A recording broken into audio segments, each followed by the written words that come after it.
Hello, my name is Catherine Davenport. This is my module Reflection 1 for Philosophy of the Environment. I will be going over a few key points of Aldo Leopold's land ethics, Vogel's paper, the natural and the built environment, and the tragedy of the commons video that relates back to the Vogel's paper of ideas. So first, starting off is Aldo Leopold and the land ethics. To start, he says, no ethics dealing with men's relation to land and to animals and plants which grow upon it. I thought this was odd because humans and land have a deep sense of interconnectedness, whereas we cannot survive without the land and its fruits. Humans would not be able to move forth, grow, live without the help of nature. Ethics, the definition by Google when I looked it up, said a moral principles that guide behavior and help to determine what's right from wrong. Whereas Leopold defined it as ecologically, it's a limitation on freedom of action and the struggle for existence. Philosophically, it's a differentiation of social from antisocial conduct. So many people look at ethics differently. They have different definitions, influence from the individual, and what you deem is right for standards, decision making, and development. Everything is going to look different ethically to a lot of people. It's about how society views it, how an individual views it, and together you can come together and make a land ethic. However, a lot of people have a different view on the land. So everything revolving the idea of land ethics is related to the emotions of the land and for the land and their concepts, which is different for everyone. When catering and feeling deep within your emotions, you lean towards what Leopold feels, stating a thing is right when it tends to preserve the integrity, stability, and beauty of the biotic community. It is wrong when it tends otherwise. In these terms of ethic choosing between right and wrong, when it's wrong, it tends otherwise, this meaning that it's harmful towards our planet and ecosystem when we choose the wrong step, whether that's littering, whether that's not advocating for the land or the community. But when a thing is right, going in the right directions, it can go into the three categories of what we can maintain to keep a beautiful ecosystem and prosperous biotic community. Going back to, he stated the three characteristics being to preserve our planet is the integrity, stability, and beauty of it. For number one, the integrity, the environment has always been natural and full of cycles and processes that are self-sustaining in order to function properly with no human activity. This goes to show in plants how photosynthesis or air going into plant photosynthesis, recycling into carbon dioxide, and providing us with cellular respiration. We would not be able to function without the land. However, the land can function without us. We are dependent on the environment. But is the environment dependent on us? Most likely not. It has existed for millions and millions of years before Homo sapiens have roamed the earth. We have actually been on the earth for a little bit of time compared to all of its lifespan so far. Number two, it talks about the stability of preserving the environment. And that is to keep a balance and always returns to homeostasis. Nature never becomes out of whack. If any, it learns and leans and tilts one way or another to be able to maintain a home base and a stability that does not let it fall off of whack. It can't be completely thrown off due to any event or disturbance that can come about. Nature's always going to try and get back to that middle point and how it was. For the third, it is beauty, which I feel like humans, this emotion caters to the most. This is because through humans, nature's naturally appealing and aesthetic. We go to watch the sunsets. We see the ocean. We hike in nature. This is what actually shows us the physical surroundings of nature, not so much the processes and everything that it gives to us underneath our noses. Us as humans need to do right by the world, ethically, for the environment to act in ways to maintain these three characteristics and values which uphold it. Moving on. Aldo Leopold explains that we are part of nature, we're not separated, and why this idea can be problematic for authors that are looking at this and for guiding our relationship with nature is a lot of people think this is hard to maintain these three values, or how do we keep these three values and stay with it. And a lot of the values, us humans, are kind of in the background.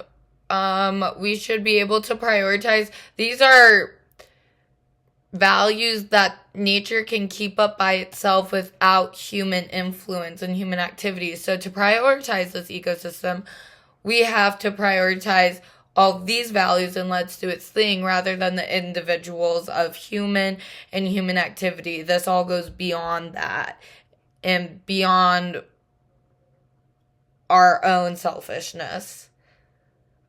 Another reason why Aldo is kind of looked frowned upon by other authors is because he tries to explain that nature is simple. Nature is only these three things in order to be prosperous and grow in this world and maintain it and keep it, that we only have to stick to these three processes and values, whereas nature is so much more complex than that and there's so many layers to it.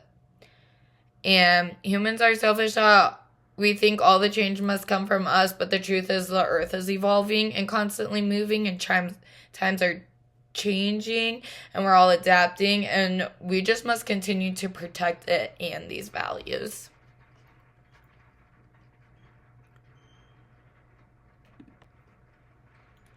For Vogel's paper called Nature and the Built Environment, I'd like to start by talking why is it titled this. I think it's due to stating what Vogel said in his paper, which states, we have built that world. We have socially constructed it, but only in a refined and unconscious manner. This meaning us humans have created a society where the needs for it to be a society effort to decrease the carbon footprint. We cannot do this alone. We have to work as a society to build change and make change. I think that's important to state before getting into Vogel's arguments. If we don't acknowledge the environment is built, and then we have to decide socially to build it better. So we are constantly building a new environment. Us humans, we're constantly never keeping the environment the same. That's why there's the word built in there, because it comes from all around us. No decision was made at all by humans. We have to decide to shape it. The difference between the terms of nature and environment, as Vogel states, is nature means landscapes, buildings, factories, kind of our surroundings, whereas environment is talking about the climate, seas, rain, forests, mountains, more of what happens in our world without our touch or what we haven't infiltrated.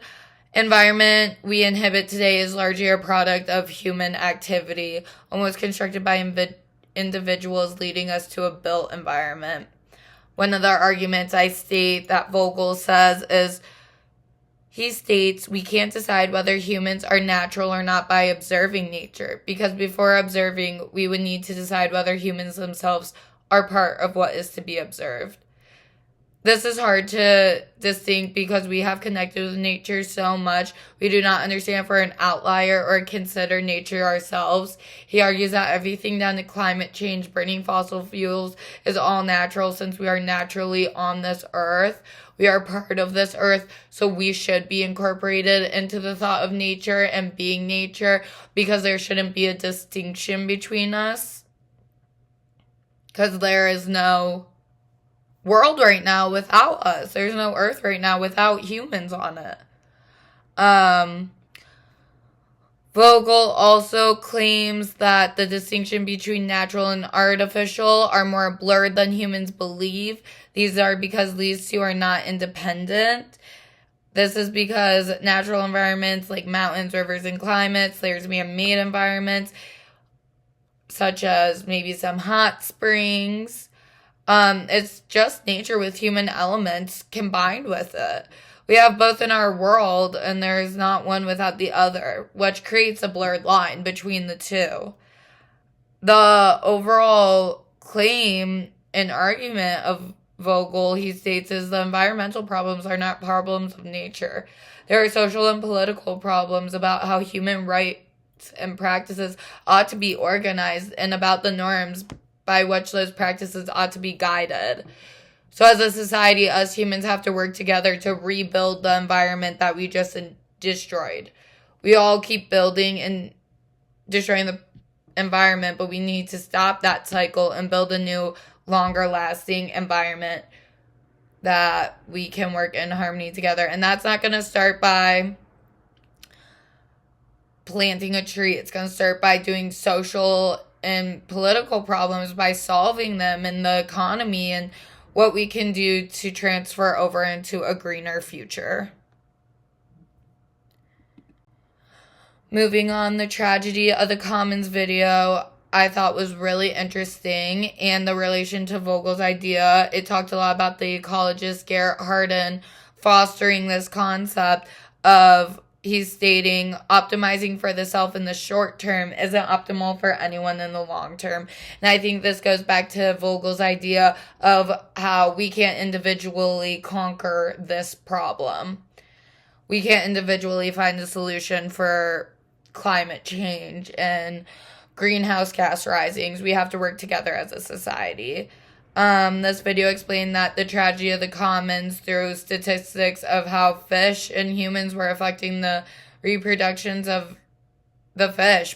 Humans were being selfish and overtaking limited resources, which we do in today's atmosphere. Even without that analogy, we overtake limited resources, and it can result in long-term troubles for ourselves, others, in the environmental cycle.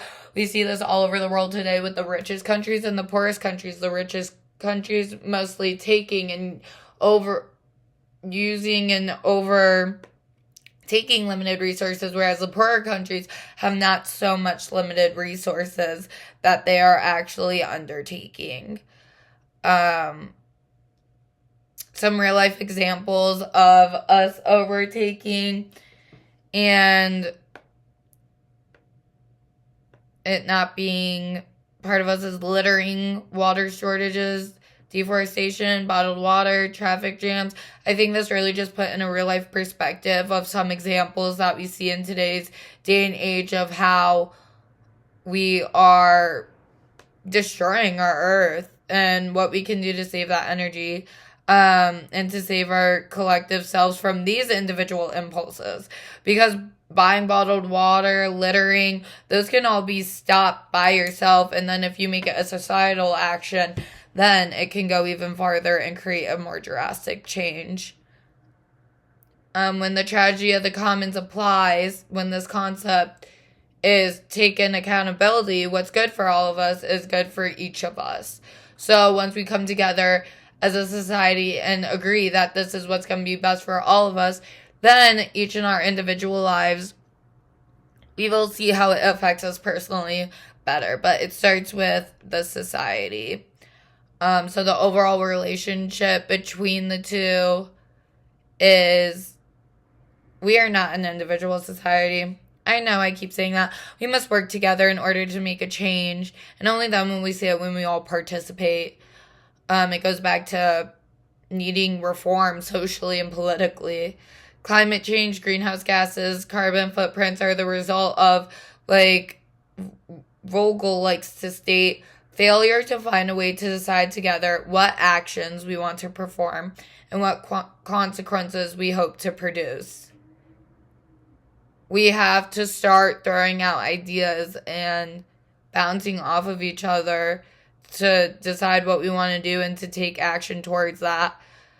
We need to start working together And I hope towards the future we can all make our mark and look towards a greener, brighter future. Thank you so much. This is my reference page.